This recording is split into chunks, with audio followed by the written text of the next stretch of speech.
আগামী 7টা দিন 20,000 পাউন্ড মাটির নিচে। এটা এখনো পর্যন্ত আমার করা সব থেকে ভয়ানক জিনিস।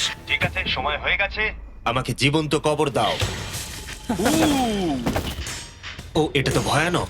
এটা খুব ভয়ঙ্কর হতে চলেছে। এটা বেশিরভাগ মানুষের দুঃস্বপ্ন।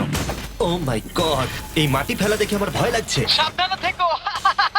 মাটি ফেলে দাও। ও মাই গড, আমার মনে হচ্ছে ওপরটা আমাকে ধরতে হবে। আরে কফিনের ওপরটা তো কাঁপছে। আমি আগামী 7 দিনের জন্য এই কফিনের কাছে আমার জীবন সঁপে দিচ্ছি। শুধু প্রার্থনা করব হঠাৎ করে যেন এটা ভেঙে না পড়ে। এবং অবশ্যই এটা বলার কথা নয়, কিন্তু বলছি এটা 100% রিয়েল। এবং আমি সত্যি কথা বলছি, আমার ধারণাই ছিল না এটা কতটা কঠিন হতে পারে। এবং এর সাথেই চ্যালেঞ্জটা অফিসিয়ালি শুরু হয়ে গেল। এবং এখানে আমি বন্দি থাকতে চলেছি আগামী 7টা দিন। ছেলেদের আমাকে কবর দিতে এতটাই সময় লেগে গেল যে এখনই আমার টয়লেট পেয়ে গেছে, আর চ্যালেঞ্জটা সবে শুরু হয়েছে। আর তোমরা যদি জানতে চাও এখানে আমি কি করে বাথরুম করি, এই যে এইভাবে, এটা একদমই কমফোর্টেবল নয়। আগামী 7 দিনের জন্য আমার একমাত্র সম্বল হলো এই ব্রিফকেসে থাকা খাবার। এখানে বেসিক্যালি কিছু এমারিজ আর স্ন্যাক্স আছে। আমার পাটা অবশ হয়ে গেছে। ওখানে 5 গ্যালনের জলের ড্রাম আছে, আর বাকি যা কিছু প্রয়োজনীয় ছেলেরা এই ব্রিফকেসে রেখে দিয়েছে, যেটা প্রমাণ করে 7 দিনের অনেক আগেই আমার সমস্ত খাবার শেষ হয়ে যাবে। সত্যি কথা বলতে এটা খুবই বিপজ্জনক, আর যাতে আমার শ্বাসরোধ না হয় তাই এরা আমার গতিবিধির উপরে নজর রাখছে। জিমি, তুমি কি এটা শুনতে পাচ্ছ? হ্যাঁ, মনে হচ্ছে যেন নোলানের মা মাটির উপরে লাফাচ্ছে। যদি 12 জন লাফাতো তাহলে এটা মনে হতো। এখন প্রায় রাত্রি 1টা। আমার মনে হয় তোমরা সবাই এখন ঘুমোতে চলে যাবে। আমি চাই অন্তত একজন ওয়াকির কাছে সব সময় থাকুক। যদি আমার কিছু প্রয়োজন পড়ে তাহলে আমি তোমাদেরকে বলতে পারবো। আর এখন আমার তেমন কিছু করারই নেই। এবার আমি ঘুমিয়ে পড়বো। এরপর হয়তো আমি সকালবেলা ভালোভাবে উঠবো, অথবা 20,000 পাউন্ড মাটির নিচে পিষে যাব। আশা করবো সকালে আমি ঠিকভাবে উঠতে পারবো। ঘুম হলো এই চ্যালেঞ্জটা শেষ করার আসল চাবিকাঠি। কারণ যখন আমি ঘুমাবো আমার মাথাতেই থাকবে না যে একটা বাক্সের ভেতরে আমি বন্দি আছি। কিন্তু সেটা বেশিরভাগ সময়ই কাজই করলো না। এখানেও মাছি। আমার লক্ষ্য ছিল এই চ্যালেঞ্জে যতটা সম্ভব ঘুমিয়ে নেওয়া, আমার নিজের সুবিধার জন্য। ও, ওকে দেখো, ও আরামে আছে মনে হচ্ছে।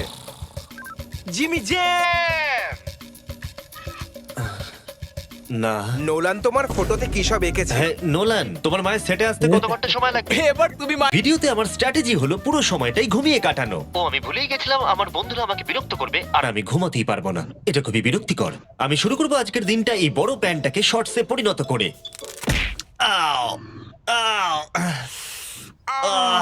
আমি বক্সেই মেরে দিয়েছি। Mission 1 complete. আমার কাছে এখন শর্টস আছে। এটা হলো আমাদের ফুড ব্রিফকেস। চলো এমআরইস ট্রাই করা যাক। এমআরইস হলো সহজেই তৈরি করা যায় এমন একটা খাবার। একটা জিনিস করতে হবে, এর ভেতরে গরম জল দিয়ে দাও আর এটা তৈরি হয়ে যাবে। অন্যদিকে এখন ছেলেরা স্টেক গ্রিল করছে, আর বলতে গেলে ওরা আমার কবরের ওপরে পিকনিক করছে। জানো জিমি, তোমার জন্য এখন থেকে আমরা এমআইএস খাবো যতক্ষণ তুমি ওখানে থাকবে। সত্যি? হ্যাঁ, না। আমি এক্ষুনি শুনতে পেলাম পাশ থেকে কেউ না বললো।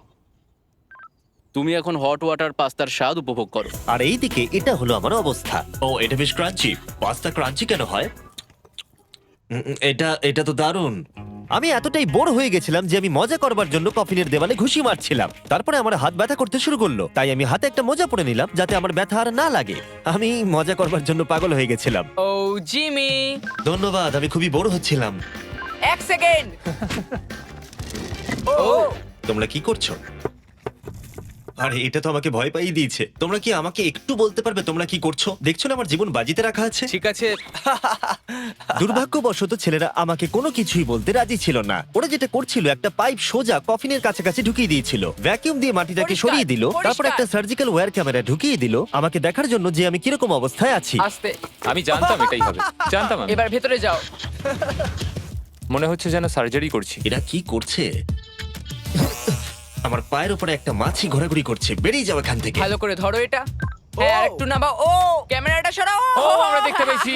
মজা পেয়েছো? জিমি। Good night Jimmy. আর যখন দ্বিতীয় দিন হতে চলেছিল, বয়েজরা আমাকে ছেড়ে আরভিতে সময় কাটাতে চলে গেল। আর তারপরে আমি কি করব ভেবেই পাচ্ছিলাম না। তাই আমি ভাবলাম সেকেন্ড ব্রিফকেসটা খুলে একবার দেখি যে ভেতরে ছেলেরা কি কি দিয়েছে। ওই দেখো, কার্ডটা খুলছে। এটা কি নোলানের মা? আমি একটা ফটো পেয়েছি তোমার মায়ের। ভাই, এটা তুমি করেছো? না, বলো, এটা কি আমি করেছে? করিনি। নোলান, এটা কি তোমার মা? ও মাই গড, বুকে নিয়ে শুয়ে আছে। এই ছবিটা হারিয়ে ফেলার বদলে আমি যদি ভাবি এই চ্যালেঞ্জটা আমাকে কি জন্য কুইট করতে হবে, প্রথমত ভিতরে পুপ করা যাবে না, তারপরে পিঠে ব্যথা, পিঠে ব্যথা, পিঠে ব্যথা, আর হয়তো আরো বেশি পিঠে ব্যথা। আর তোমরা অবশ্যই বলতে পারো এটা এখনই আমার জন্য কঠিন হয়ে উঠছিল, আর প্রতিবারের মতোই তোমরা বাজি ধরতে পারো যে এটা আরো খারাপ হতে চলেছে। এখন খুব জোর বৃষ্টি হচ্ছে, একটা বাজ পড়ার আওয়াজে আমার ঘুমটা ভেঙে গেল। নোলান, ওঠো, আমাদের